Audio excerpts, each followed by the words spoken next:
우리 서울중앙성도 여러분 안녕하십니까? 또 10월 14일 또 수요일 아침이 밝았습니다. 오늘은 우리가 어제에 이어서 마가복음 후반부를 함께 연구해 보도록 하겠습니다.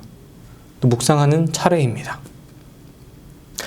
어제 1장부터 8장까지 우리가 다뤄봤다면 오늘은 또 9장부터 16장까지 우리가 확인해 볼 것입니다.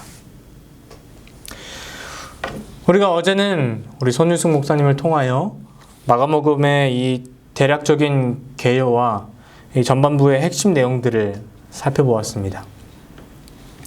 주제가 무엇이었는지 기억나십니까? 바로 섬기는 종으로 오셔서 거절과 순환을 당하시고 목숨까지 대속물로 주신 그리스도였습니다. 이 마가복음은 예수님을 이 종의 모습으로 오신 분으로 묘사하고 있지요. 이 마가복음 후반부에 보면 그 주제에 아주 부합한 성경절이 하나 등장합니다. 바로 마가복음 10장 45절입니다. 들으시면 이 성경절 하고 딱 아실 것입니다. 인자가 온 것은 섬김을 받으려 함이 아니라 도리어 섬기려 하고 자기 목숨을 많은 사람의 대속물로 주려 함이니라. 당신이 오신 이유는 내가 지금 하늘에서 왔으니 날 섬겨라 하고 섬김을 받고자 함이 아니고 그럼에도 불구하고 내가 섬기려고 왔다. 이것을 얘기해 주고 있습니다. 종의 교훈으로, 종의 모습으로 오신 예수님을 나타내고 있는 마가복음은 예수님의 일과 봉사, 그리고 종의 모습으로 주신 교훈, 그리고 그 낮은 자의 고난과 십자가에 대하여 이야기해주고 있습니다. 우리는 그분이 낮아지고자 하심에 대하여 예언의 말씀이 어떻게 기록하는지 다음과 같이 살펴볼 수 있습니다. 실물교훈 139쪽입니다. 그가 사시고 생각하시고 기도하신 것은 자신을 위함이 아니요 남을 위함이었다. 그는 매일 아침 여러 시간 동안 아버지와 교통하심으로 하늘의 빛을 사람에게 나누어 줄 준비를 하셨다. 그는 날마다 성령의 새로운 침례를 받으셨다. 주님께서는 매일 아침 이른 시간에 일어나셔서 다른 사람에게 나누어 주시기 위하여 자기의 심령과 입술에 은혜의 기름을 바르셨다.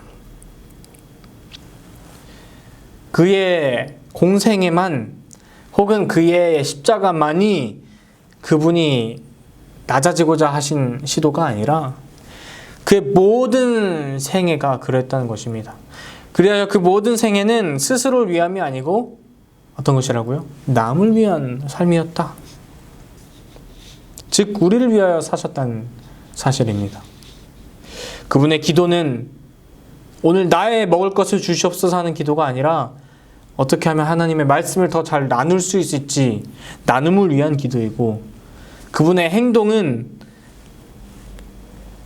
섬김을 위한 모든 행동이었다는 것입니다. 섬김. 이 예수님께서는 사실 온 우주의 왕이시자 이 새 예루살렘을 통치하실 분이셨지만 오히려 섬기려 하고 자기 목숨을 대속물로 주려 하십니다. 이 얼마나 위대한 사랑의 모습을 우리가 발견할 수 있습니까?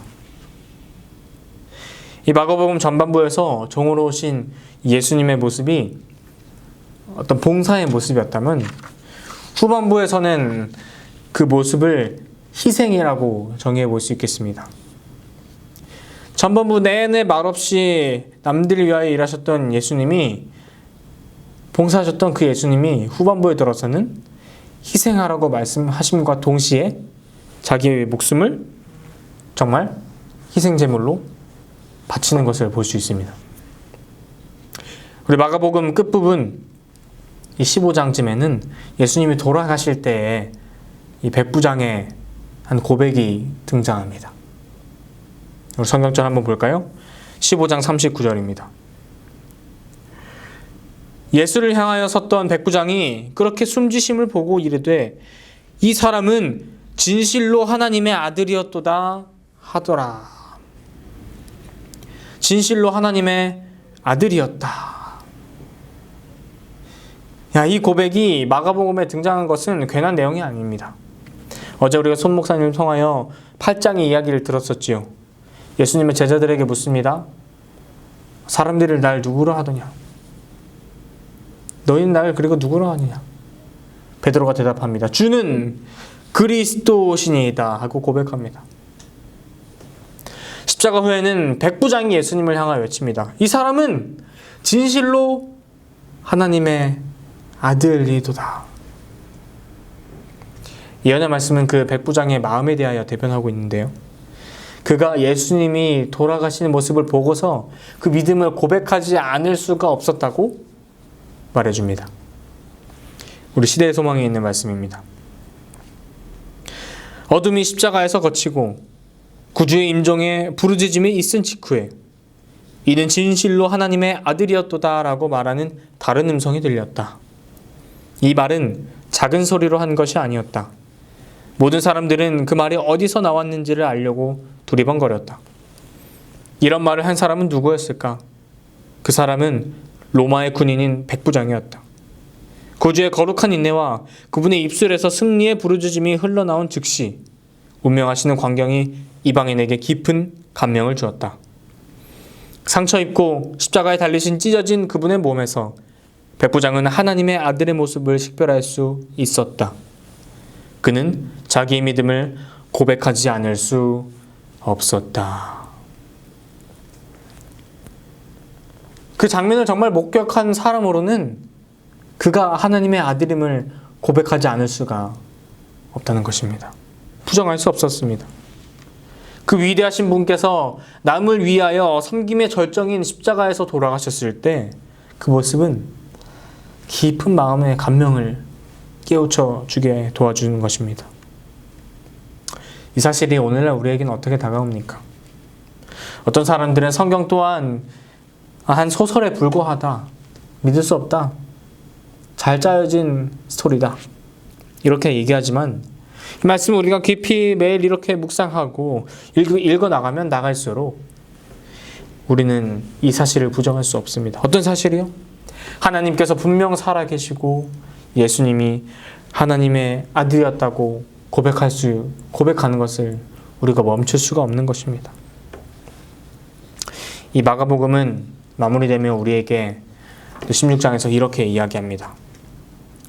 15장 15절 16절입니다. 또 이르시되 너희는 온 천하에 다니며 만민에게 복음을 전파하라. 믿고 침례를 받는 사람은 구원을 얻을 것이요 믿지 않는 사람은 정죄를 받으리라. 우리는 이 복음을 전파할 의무를 가지고 있습니다. 주는 그리스도시요 살아계신 하나님의 아들이심을 오늘 우리에게 고백할 책임이 있습니다. 의무가 있습니다.